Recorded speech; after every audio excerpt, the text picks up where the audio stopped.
Précédemment dans l'émission Revive Nations avec Shaiju Matthew, il faut toujours se demander, si je bénéficie d'une telle grâce, qu'est-ce qui empêche la grâce de couler à travers moi? Nous n'aimons pas cela. Nous voulons simplement dire que l'enseignant n'est pas assez oint. Parce qu'il faut comprendre que la grâce dans laquelle on peut puiser, la foi comme un grain de moutarde, peut déraciner une montagne. Alors comment se fait-il que vous ayez encore de nombreuses montagnes dans votre vie? Vous devez alors ensuite commencer à poser la question. Attendez une minute, j'ai un enseignement qui est censé enlever les montagnes, et pourtant des montagnes s'ajoutent à moi, la maladie s'ajoute à moi, les problèmes s'ajoutent à moi. Je ne vois aucune percée. La Bible dit que dans ce monde, vous aurez beaucoup de problèmes, mais ces problèmes ne sont pas censés être permanents. Alors quand vous commencez à voir tout s'accumuler, la mort s'accumuler, quand vous commencez à voir, les géants ne partent pas, ils viennent tous et ils ne font que planter une tente et rester dans le salon. Vous devez dire non, cette lumière est censée briller plus fort que cela.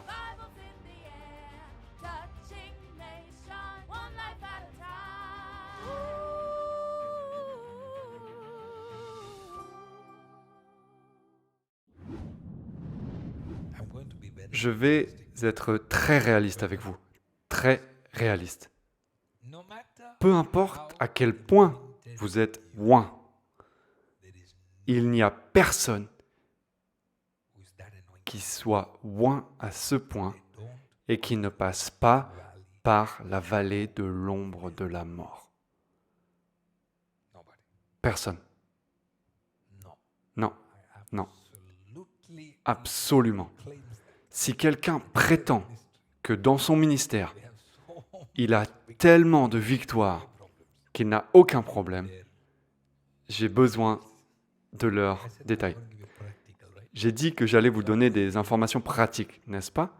Je vous dis donc de vous débarrasser de ces attentes, parce que c'est cette attente qui affaiblit beaucoup de croyants. Cette attente fait quoi? Affaiblit votre capacité à combattre l'ennemi parce que vous croyez que vous n'êtes pas censé être attaqué. Ainsi, lorsque l'attaque est venue, vous avez considéré l'attaque comme un échec. Donc quelqu'un qui a déjà échoué dans son cœur ne peut pas avoir une victoire dans l'esprit. Parce que vous avez déjà échoué dans votre cœur. Dans votre cœur, vous vous êtes déjà disqualifié. Vous avez déjà l'impression que vos 20 dernières années de péché ont provoqué cette attaque. Déjà, vous justifiez la raison pour laquelle les démons sont venus. Vous raisonnez et vous vous dites « oui. Je n'ai pas prié le mercredi, je savais que si je priais le mercredi, mais le mercredi, quand je priais, je suis allé au 3e ciel et j'ai dormi. » Ouais. C'est ainsi que l'ennemi obtient la victoire dans votre vie. Il vous fait croire que Dieu doit vraiment vous haïr. Dieu vraiment, vous quoi? Vous hait. Que maintenant, vous traversez une vallée de l'ombre de la mort et c'est complètement sombre. Complètement quoi? Sombre. Pourtant, la Bible parle de Paul lorsqu'il est sur le bateau. Pendant 14 jours, il ne voit ni le soleil, ni la lune, ni les étoiles. 14 jours d'obscurité totale. Pourtant, il est l'homme de Dieu très oint du Nouveau Testament qui a écrit les 2/3 du Nouveau Testament. Et le frère est dans l'obscurité totale. Et la Bible dit qu'ils ne savaient pas où aller. Ils étaient suicidaires. Ils ont perdu. En fait, il dit, et nous, Acte 27, verset 20, le soleil et les étoiles ne nous sont pas apparus pendant plusieurs jours et la tempête a été si forte que finalement, nous avions perdu tout espoir d'être sauvés. Attendez un peu, tout espoir qu'il soit sauvé? D'être sauvés. Paul s'inclut lui-même en disant « Nous avions perdu tout espoir d'être sauvés » parce qu'il a participé à de nombreux voyages en bateau. Il a été un voyageur. Tout au long de sa vie, il a été sur les mers. Il a voyagé pour de nombreux voyages missionnaires.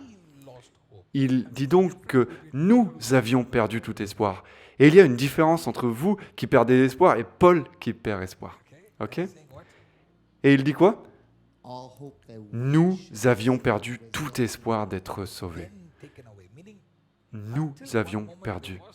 Ce qui signifie que jusqu'à un moment donné, il y avait de l'espoir et ensuite il arrive à un endroit où il n'y a plus d'espoir. Un point où il n'y a plus d'espoir. Un point où il n'y a plus d'espoir. Dans un homme de Dieu très loin, il y avait encore un endroit où logiquement, il n'y avait plus d'espoir. Est-ce parce qu'il n'a pas assez prié? Est-ce parce qu'il ne travaillait pas assez dur? Était-ce le jeûne le problème?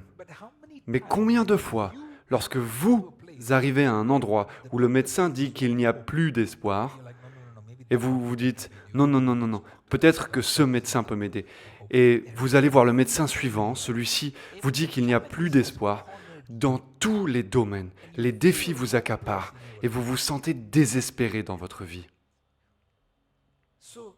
Donc, le fait que vous arriviez à un endroit où il n'y a pas d'espoir n'est pas le problème. D'accord? Parce qu'il interprète la situation correctement. Et il est quoi? Logique, intellectuel, intelligent. Et il dit, nous avions perdu tout espoir d'être sauvés. La foi ne nie pas les faits. Mais la plupart des chrétiens, c'est ça le problème. À ce moment-là, ils désespèrent. C'est le moment, oui, c'est le moment du désespoir. C'est le moment où ils abandonnent. C'est le moment où ils commencent à... C'est le moment. Si Dieu était avec nous, pourquoi est-ce que ça arrive? Si Dieu était avec nous, comment se fait-il qu'il n'y ait pas de soleil pendant 14 jours? 14 jours. 14 jours. Si Dieu était vraiment avec moi, s'il m'a vraiment appelé pour servir 14 jours, comment peut-il? Je comprends 2 jours. Maintenant, c'est 2 semaines. Pas de nourriture. Ils ont jeté tout ce qu'il y avait sur le bateau. Si Dieu était vraiment avec moi, pourquoi tout cela arrive-t-il? C'est aussi le moment où l'ennemi détourne. Écoutez-moi.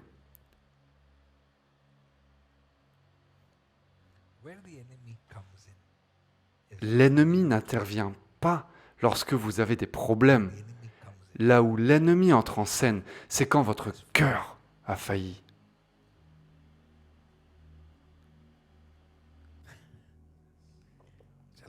Enfant de Dieu, les démons peuvent détruire tout ce que Job a.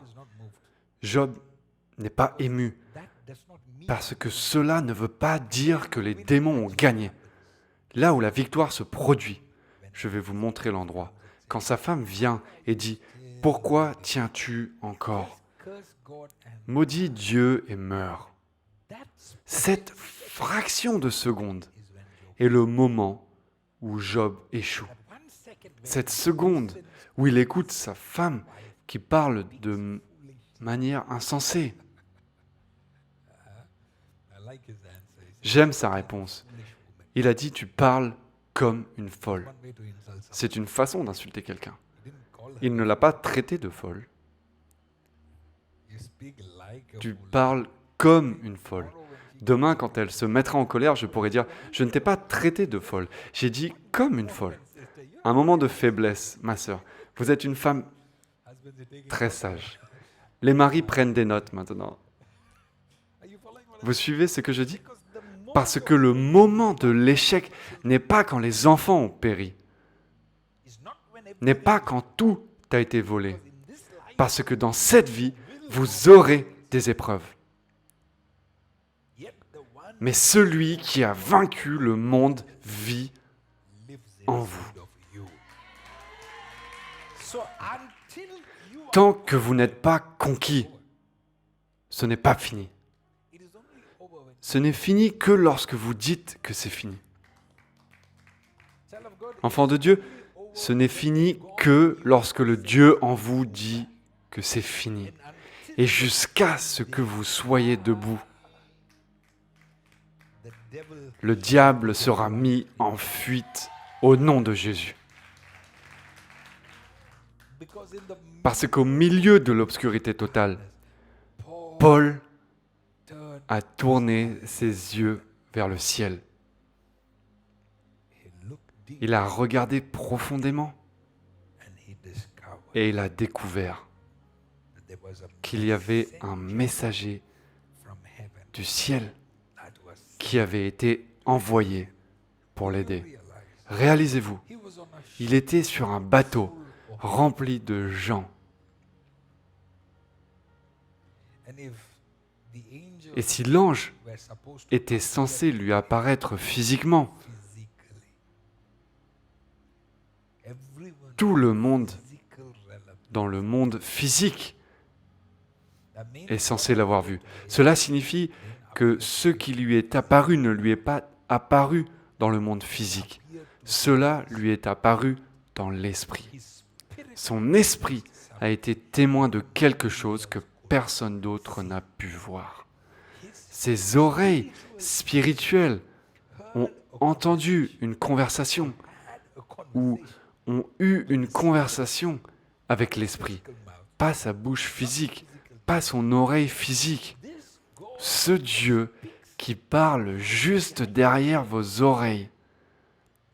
Et votre mari ne l'a pas entendu, mais vous l'avez entendu. Il y a une instruction de ce genre qui est en train de localiser quelqu'un en ce moment même. Cette voix a parlé à Paul et lui a dit, ils ne périront pas, mais ils doivent t'écouter maintenant. Je te donne la vie de tous ceux qui sont sur le bateau. Je te le donne. Prophète, je l'ai? Oui. En effet, un ange du Dieu auquel j'appartiens et que je sers m'est apparu cette nuit et m'a dit, « Paul, n'aie pas peur, il faut que tu comparaisses devant l'empereur.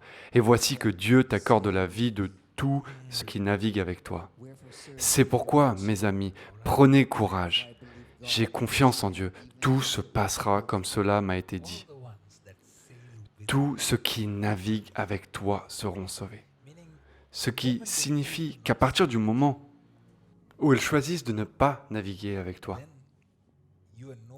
tu n'es plus responsable de leur vie. Leur délivrance est directement liée à leur capacité à naviguer avec vous. Parce qu'ils ne sont pas censés recevoir quelque chose simplement parce qu'ils font partie de votre famille. Non, non, non, non, non, non, non. S'il vous plaît, ne vous vexez pas avec moi sur ce point. Vous voyez, il y a une Naomi qui a 2 belles-filles. L'une est Orpa et l'autre est... Cette Orpa est rentrée, ne faisant plus partie de l'héritage de Naomi. Mais une Ruth a dit, « Où tu iras, j'irai, ton Dieu sera mon Dieu. Je reste. Je navigue avec toi. » Cette déclaration. Maintenant, à cause de la façon dont elle s'accroche à sa grâce, Naomi dit, « Je n'ai plus de projet, je n'ai plus d'idées, je n'ai plus de fils, je suis une vieille dame, Je ne sais pas pourquoi vous pensez que c'est une bonne idée de me suivre. Pourtant, la façon dont Ruth se positionne,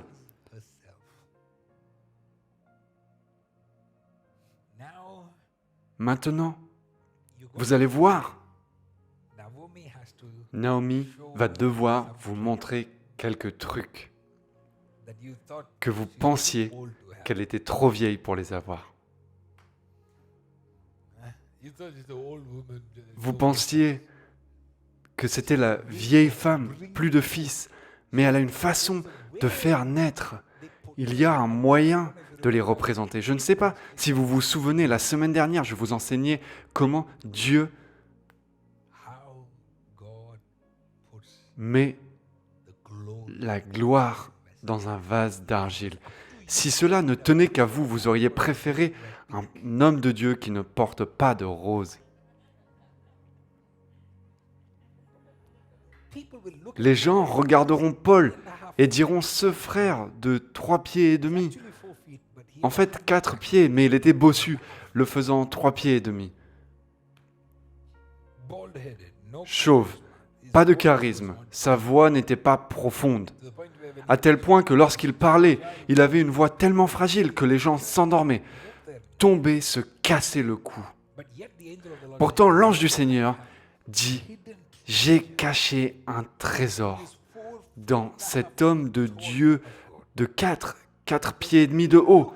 Cela ne ressemble pas à de la sagesse pour le monde. Mais la manière dont Dieu travaille, c'est que cela semble fou parce qu'ils vous ont vu grandir, ils vous ont vu faire des bêtises, ils ont changé vos couches, ils vous connaissent depuis toujours et pourtant maintenant vous êtes censés être le libérateur vers lequel ils sont censés descendre pour qu'ils puissent vivre. C'est là que beaucoup de gens perdent la grâce qui était censée les avoir localisés. Parce que nous t'avons vu.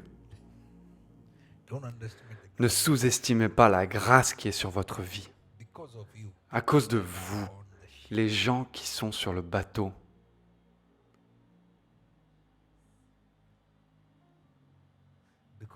à cause de vous, les gens qui sont sur le bateau, à cause de votre amour pour Jésus, à cause de votre communion avec le Saint-Esprit. Parce que 14 jours sans lumière, et pourtant vous n'avez pas perdu espoir. Paul voit une grande lumière, et il vient leur dire, c'est ainsi que vous serez sauvés. Il ne voit pas la lumière, il voit seulement un enseignant qui leur apprend comment être sauvés. Et maintenant, ils verront la lumière grâce à son enseignement. Et ses instructions à eux sont « Ne quittez pas le navire. Restez. Restez. Si vous restez, la grâce sur ma vie va vous prendre. »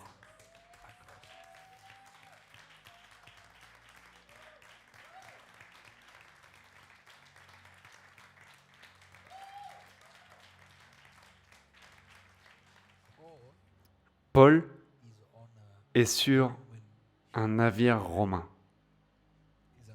Il est sur un quoi? Si le bateau arrive sur l'île, je peux vous montrer quelque chose? Si le bateau arrive sur l'île,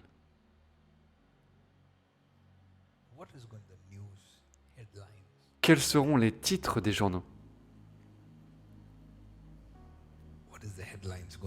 Quels seront les titres des journaux? Les titres seront « Regardez l'architecte, l'ingénierie romaine. Ils ont construit un bateau si solide que 14 jours de cela.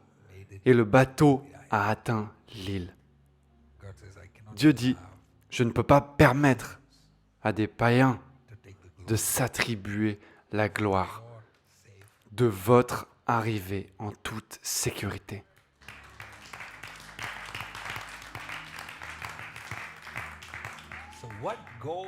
Ce que Dieu doit donc permettre, c'est que cette grâce fasse s'écraser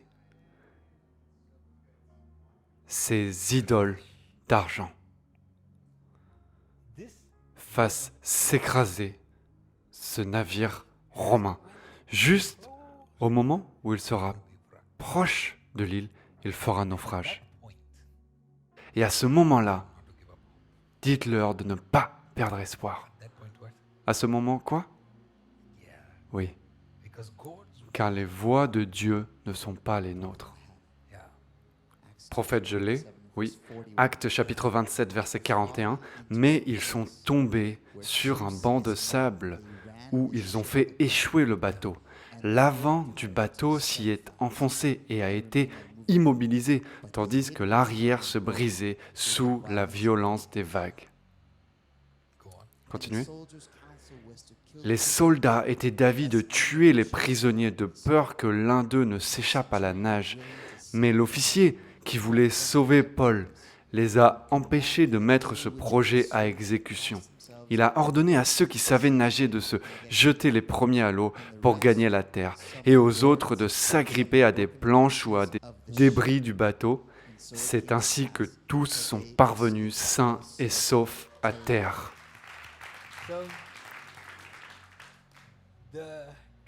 Alors, les hommes, leur conseil était de tuer tout le monde parce qu'ils sont tous coupables.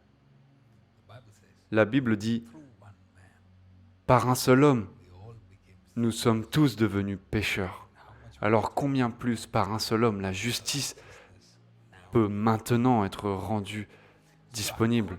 Donc, selon les soldats romains, ils ont dit que ces gens sont tous des criminels, des meurtriers. Ils n'ont pas le droit de vivre. Ils doivent tous être tués. Ils méritent la mort.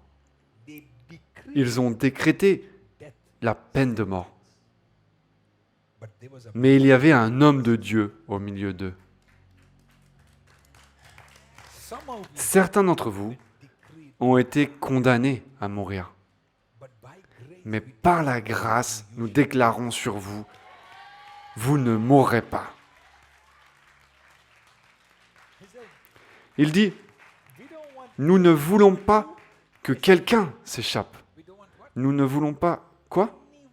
Que quelqu'un s'échappe. Donc avant qu'il ne s'échappe, assurons-nous de les tuer. Assurons-nous de les tuer. Mais parce qu'ils voulaient sauver Paul, ils ont été sauvés. La grâce du salut qui était sur sa vie est devenue la grâce du salut sur leur vie. Et Dieu a dû démolir le bateau auquel ils s'étaient accrochés pendant 14 jours de leur vie. Je vais donc le démolir. Ainsi, lorsque vous atteindrez l'île, lorsque vous atteindrez la terre promise, vous ne rendrez pas gloire au bateau. Vous ne direz pas que c'est le bateau qui vous a amené sain et sauf. Mais ce sont les paroles de Paul. L'enseignement et les instructions et la grâce qui vous ont permis de passer au travers. Pas votre travail, pas votre patron, mais c'est le Seigneur. Bonjour, je suis Tini Mathieu et nous sommes très heureux que vous ayez pu vous joindre à nous pour cette émission. Je crois que la parole que vous venez d'entendre vous a donné du pouvoir, vous a transformé et a révolutionné votre esprit. Faites-nous savoir sur nos réseaux sociaux comment cette parole vous a béni. Si vous souhaitez regarder cette émission en direct, inscrivez-vous sur revivenation.tv et nous vous enverrons un lien où vous pourrez regarder nos services. Si vous êtes bénis, prenez une minute pour vous associer à nous et nous aider à transmettre cette parole aux nations. Visitez revivenation.org/give. Merci encore une fois d'avoir été à l'écoute. Que Dieu vous bénisse tous et shalom. La distance n'est pas une barrière pour Dieu. ReviveNations.tv est maintenant ouvert à la participation en direct à nos services.